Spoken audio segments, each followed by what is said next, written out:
There's a chart I saw recently that I can't get out of my head. A Harvard business professor and economist asked more than 5,000 Americans how they thought wealth was distributed in the United States. This is what they said they thought it was. Dividing the country into 5 rough groups of the top, bottom, and middle 3 20% groups, they asked people how they thought the wealth in this country was divided. Then he asked them what they thought was the ideal distribution. And 92%, that's at least 9 out of 10 of them, said it should be more like this. In other words, more equitable than they think it is. Now that fact is telling, admittedly, the notion that most Americans know that the system is already skewed unfairly. But what's most interesting to me is the reality compared to our perception.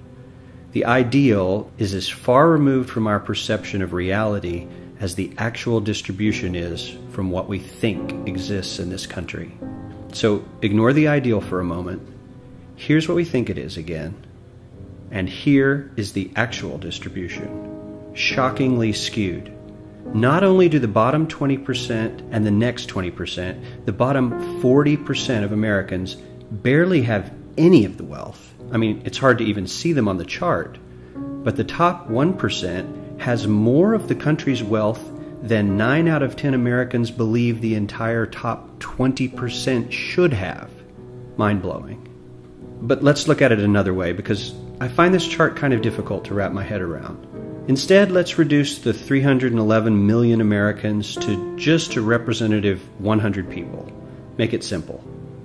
Here they are: teachers, coaches, firefighters, construction workers, engineers, doctors, lawyers, some investment bankers, a CEO, maybe a celebrity or two. Now let's line them up according to their wealth. Poorest people on the left, wealthiest on the right, just a steady row of folks based on their net worth. We'll color code them like we did before based on which 20% quintile they fall into. Now let's reduce the total wealth of the United States, which was roughly $54 trillion in 2009, to this symbolic pile of cash. And let's distribute it among our 100 Americans. Well, here's socialism, all the wealth of the country distributed equally. We all know that won't work. We need to encourage people to work and work hard to achieve that good old American dream and keep our country moving forward. So, here's that ideal we asked everyone about. Something like this curve. This isn't too bad. We've got some incentive, as the wealthiest folks are now about 10 to 20 times better off than the poorest Americans. But hey, even the poor folks aren't actually poor, since the poverty line has stayed almost entirely off the chart. We have a super healthy middle class with a smooth transition into wealth. And yes, Republicans and Democrats alike chose this curve. 9 out of 10 people, 92%, said this was a nice, ideal distribution of America's wealth. But let's move on. This is what people think America's wealth distribution actually looks like. Not as equitable, clearly, but for me, even this still looks pretty great. Yes, the poorest 20 to 30% are starting to suffer quite a lot compared to the ideal, and the middle class is certainly struggling more than they were, while the rich and wealthy are making roughly 100 times that of the poorest Americans, and about 10 times that of the still healthy middle class. Sadly, this isn't even close to the reality. Here is the actual distribution of wealth in America. The poorest Americans don't even register. They're down to pocket change, and the middle class is barely distinguishable from the poor.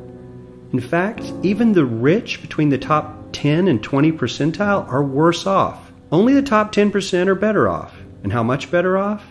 So much better off that the top 2 to 5% are actually off the chart at this scale.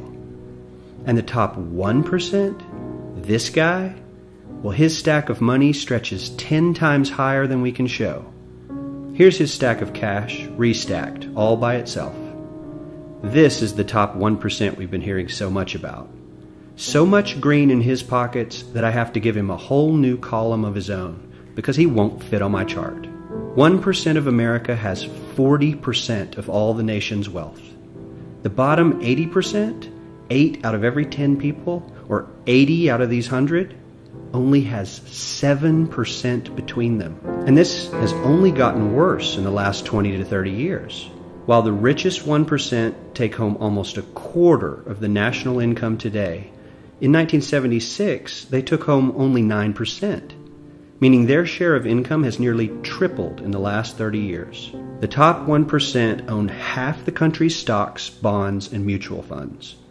The bottom 50% of Americans own only 0.5% of these investments, which means they aren't investing. They're just scraping by. I'm sure many of these wealthy people have worked very hard for their money, but do you really believe that the CEO is working 380 times harder than his average employee? Not his lowest paid employee, not the janitor, but the average earner in his company. The average worker needs to work more than a month to earn what the CEO makes in 1 hour. We certainly don't have to go all the way to socialism to find something that is fair for hardworking Americans. We don't even have to achieve what most of us consider might be ideal. All we need to do is wake up and realize that the reality in this country is not at all what we think it is.